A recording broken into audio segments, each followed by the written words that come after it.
Deep within the jungles of Sri Lanka, the isolated Mathang tribe sits inside a glowing red boundary for a rare ritual, the Charan Puja. This perimeter, the Hanumandal, serves as a spiritual barrier. It is designed to shield the tribe from the Asurrahs, unseen, malevolent entities that swarm around the edges of the light. These gatherings are exceptionally rare. The Mathang believe their immortal guru, Lord Hanuman, descends to visit this specific community only once every 41 years. To introduce a disciple to the deity, the tribal leader, Baba Mathang, does not offer a list of virtues. Instead, he begins by recounting a painful tragedy that occurred during the deity's previous visit. For Baba Mathang, presenting a soul to Lord Hanuman begins with the excavation of the tribe's own history, forcing them to confront the moments that defined their exile. That history takes us back to 1974, to the remote peaks of the Sapth Kanya mountain range. Baba Mathang was monitoring the valley using a Hastikarna, a specialized conch shell instrument that captures ultra-low decibel frequencies, far beyond the reach of human hearing. Through the shell, he heard whispers. Dozens of Asurrahs had gathered in the shadows of the peaks, speaking of a massive opportunity for suffering that was about to manifest.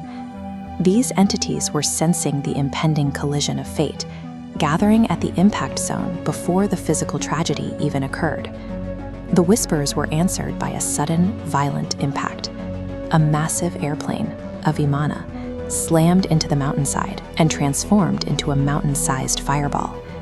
This was the crash of Martinair Flight 138 on December 4, 1974.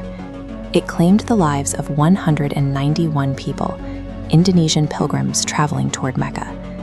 As the fireball lit the night, the Asurrahs descended immediately, feasting on the chaotic energy of the sudden deaths. Urgent, Baba Mathang knew that by dawn, the fire would bring mainstream society and military forces into their sacred mountains to inspect the wreckage. He orchestrated a desperate midnight evacuation. With families scattered across the slopes, they used the calls of jungle birds to relay messages and guide the tribe to safety. The arrival of the outside world's rescue teams presented an existential threat to the Mathang. To remain hidden, they had to abandon their ancestral hamlet before the first soldiers arrived. The morning light revealed a deeper crisis. The night's panic had caused many families to drop their ancient inherited gemstones. Each family guarded these gems as their only lasting possessions, utilizing them as spiritual tools to maintain a dialogue with their ancestors. Without these stones, a psychological infection took hold of the tribe.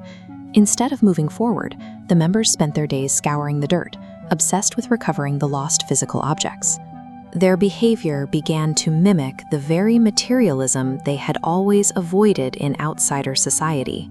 They were no longer seeking enlightenment, they were seeking property. To break this attachment, Baba Mathang ordered every family to take their remaining gemstones and hurl them into the river. With their material links to the past severed, the tribe accepted a permanent exile. They walked away from the Sapth Kanya and never looked back. The Mathang learned that preserving spiritual liberation sometimes requires the destruction of the very tools we use to find it. 41 years later, the tribe sits in the present-day jungle. This long exile has served as a purification, readying them for the presence of Lord Hanuman. A light-hearted moment occurs when Lord Hanuman accepts a piece of a banana. A local monkey named Kapidrashta screeches in disbelief at the sight. To the monkey, it is absurd that a deity would settle for a banana. To his eyes, Lord Hanuman is the one who famously consumed the ultimate fruit of immortality, the object humans call the sun. A disciple named Urva asks the deity directly, "Is that object a ball of fire, or is it a fruit?" Lord Hanuman asks, "Which instrument is the soul using to look?" The physical form acts as a filter for raw reality. To a human instrument, the object is a star. To a monkey, it is a fruit. By discarding those gems decades ago, the Mahtang stripped away their identification with the material world. They realize that we are eternal souls, currently viewing a script through a biological lens, and until we recognize the lens itself, the true nature of the universe remains hidden.